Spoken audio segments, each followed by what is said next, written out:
It's Friday. It means it's time for the Daily Beat. How you doing? I'm Ben Shields, hanging out with DailyTrib.com news editor Dakota Morrissey. Dakota, how you doing? I'm doing great, man. Good. Friday. Friday, yes. Yep. Always glad that it's the weekend, although we love you love chasing down the news, and you always do that every single week. And it's budget season for local government, so the Burnet County, the Commissioner's Court, has been busy with trying to get the budget ready, and they had a meeting this past Tuesday. What came out of the meeting as far as the budget for Burnet County?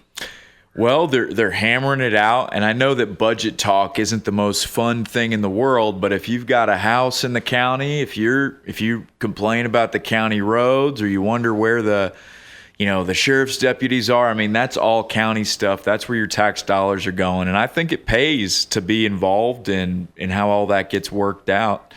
But what's happening right now is you have Burnet County Judge Brian Wilson has been, as the chief budget officer of the county, has been putting this thing together over the last few weeks. And part of that is hearing from everybody what they want, what they need, and eventually coming up with a budget and a tax rate to fund it. And from the beginning, he's kind of been saying, hey, I'm going to try to cut the tax rate and trim everything down that we can. And that's what he did on Tuesday. He pitched this budget that would have cut the tax rate by a little bit. And it didn't cut anything, but it did, it denied a lot of requests for new stuff. You know, some people think, hey, I need a new clerk, or I need more deputies, or I need more equipment. And he was like, you know what? I think we can get by without that for this year and see what happens. Tuesday was a 6.5-hour meeting which is not normal, just so you know, for little old Burnet County. And by the end of it, there was a lot more added into the budget, some back and forth about, what's worth funding and what's worth not. And it sounds like there's just a lot of work still to come, but I think it's important that the residents know that right now you have people kind of fighting for, hey, we want to get your taxes down, and you have other people saying, hey, we actually need more money. And you can be involved in that. You can email these guys. You can call them. You can go to these meetings. And my story that you can check out at dailytrib.com sort of lays out how you can do that and gives you the basics of what's going on right now. All right, and they'll continue to hash out the budget. And you were saying that they're going to have weekly meetings until they hash out the budget? Yeah, just for a little bit of nerdy government stuff. Usually these guys are meeting every other Tuesday, which has been normal since I've worked here. Sometimes they throw in a special meeting, but Wilson has really been diving into the numbers and putting a lot on these agendas. And so they've been meeting every Tuesday, for hours. Wading through all these numbers and trying to put the budget together. So they're earning those paychecks right now. When is the budget due? So they are going to pick the budget on August 26th. That's when there's going to be a public hearing, and it's up to adopt or not. But the fiscal year starts October 1, and to hit those state deadlines, they've got to do this stuff like ASAP.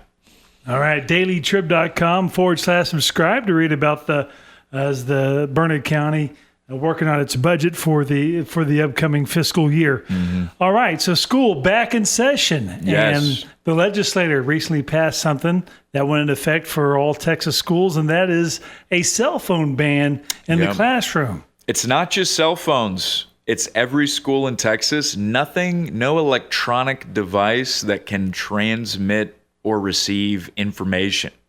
So, I mean, that's from cell phones to pagers. I don't know who still has a pager, but that's on the list. Doctors, but they're not. Yeah, exactly. So, I mean, this is a pretty big deal. Cell phones have become an integral part of life for everybody, it's even kids. And, but even, the big statewide level, all schools had to follow this rule. And at the local level, I talked with Marble Falls Superintendent Jeff Gassaway and one of the assistant superintendents over at BCISD. And, they fully back this ban. They went into effect, the first day of school was on Wednesday, August 13th. And so those bans are on right now. Kids cannot have their cell phones. They can't have headphones in, a tablet, computer, anything on them, and none of their personal devices. I'm sure teachers like that because they get their full undivided attention without the distraction of all the devices. Yeah, and it's something else that was noted is in the actual legislation was isn't just about distractions. It's also about social media. That was something that was mentioned a lot, especially by the actual educators and administrators, was how they felt that social media was having a pretty negative impact on student mental health. That was mentioned. As far as bullying online and stuff. Yeah, bullying online, but like what Superintendent Gassaway noted, was that he just felt like people are so hung up on the number of likes and comments and shares or whatever they get on these social media platforms, and that's getting integrated into how they see themselves. It was an interesting conversation. I found some data on it too, that I included in my story, but those bans are on, and the hope is that students will be less distracted and their mental health will be less impacted by having these device bans. I read about the device ban, dailytrib.com. We'll stick with the Marble Falls ISD. Yeah. And this is with the theater, and now it's Moon Over Buffalo. They're doing a showing of Moon Over Buffalo. Yes, I'd never heard of this play, but I guess it's back by popular demand. This is the award-winning, Mustangs Theater troupe. They've been to state like 3 or 4 years in a row. They've been now. on a roll. They Yeah. got silver at state last year. They had silver, I think, 2 years ago. They've been at state, 3 times out of the last 4 years, and I guess people loved this play, Moon Over Buffalo, which just sort of sounds like a silly comedy set in the 50s. It's kind of these wacky actors who are kind of in the twilight of their careers, and then they see this kind of chance to redeem themselves when this director comes to town. Everything falls apart. Everything, of course, misunderstandings and mishaps. It sounds like a lot of fun. It's a short play. It's about 50 minutes. And it's backed by popular demand. They're kind of predicting that seats may even sell out. There's only 80 seats per showing, $5 a ticket. It's on Friday and Saturday, and check it out. And in their black box theater, which is pretty cool. Yes. Have you been inside there? No, You gotta go check I've it only out. been It's in the pretty neat. auditorium. Yeah, I got to get in there. It's pretty cool. All right, so read all about this, dailytrib.com. Please subscribe if you haven't done so, dailytrib.com/subscribe. All right, Dakota, well, thank you very much. Anything else you want to add?